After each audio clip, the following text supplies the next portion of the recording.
ஸ்ரீமதே ராமானுஜாய நமஹ.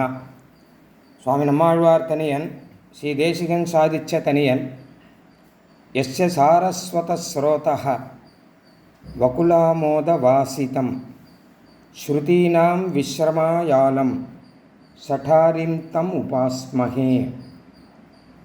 சின்ன தனியனாக இருந்தாலும் நிறைந்த அர்த்தங்கள் இந்த ஸ்லோகத்துக்கு உண்டு. ஸ்ரீமத் ராமாயணத்திலே ஒரு சம்பவம்.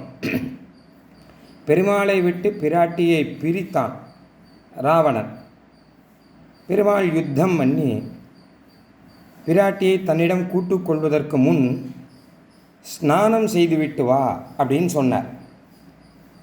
நன்றாக மங்கள ஸ்நானம் பண்ணணும்.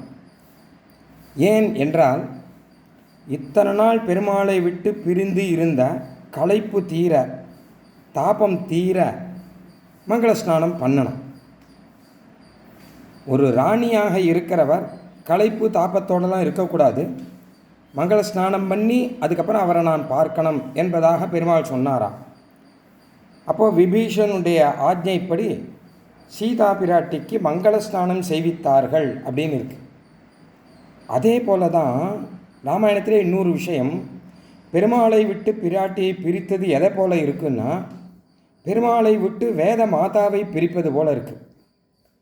வேத மாதா, வேதம் நமக்கெல்லாம் மாதா, பெருமாளானவர் வேதத்தின் நாயகன். வேதத்துக்கு அர்த்தம் சொல்கிறேன்னு ஆரம்பித்து பெருமாளை விட்டு பிரித்து எங்கேயோ அழிச்சுட்டு போயிடுறான். வேறு ஏதோ அர்த்தம் சொல்கிறா. ராவணன் பண்ணுற காரியத்தை பண்ணிட்டு இருக்கா நிறையா பேர். வேதநாயகன் பகவான் என்பதை மறைத்து விட்டு வேறு ஏதேதோ அர்த்தம் சொல்கிறா இல்லையா? அதை பார்த்து பெருமாளுக்கே கஷ்டமாக இருக்குது, வேதத்துக்கே கஷ்டமாக இருக்குது. அப்பொழுது பெருமாள் பல அவதாரம் எடுத்து வேத அர்த்தங்களை மீட்கிறார், வேதத்தை மீட்கிறார். முதல்ல வேதத்தினுடைய களைப்பை எல்லாம் போக்க வேண்டும் நினைத்தாராம். அப்பொழுதுதான் சுவாமி நம்மாழ்வாருடைய சீசுக்தி திருவாய்மொழி.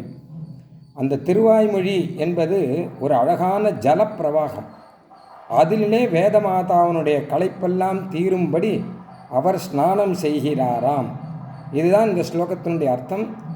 ஆக என்ன விஷயம் கேட்டால், வேதத்தினுடைய அர்த்தம் நமக்கு புரிஞ்சுக்கிறது கஷ்டமாக இருக்குது. நாம் தப்பாக அர்த்தம் புரிஞ்சுன்னு பார்த்தா வேத மாதாவுக்கே ரொம்ப களைப்பாயிடுறது. ஐயோ இப்படியெல்லாம் இருக்காளேன்னு சிரமப்படுறார்.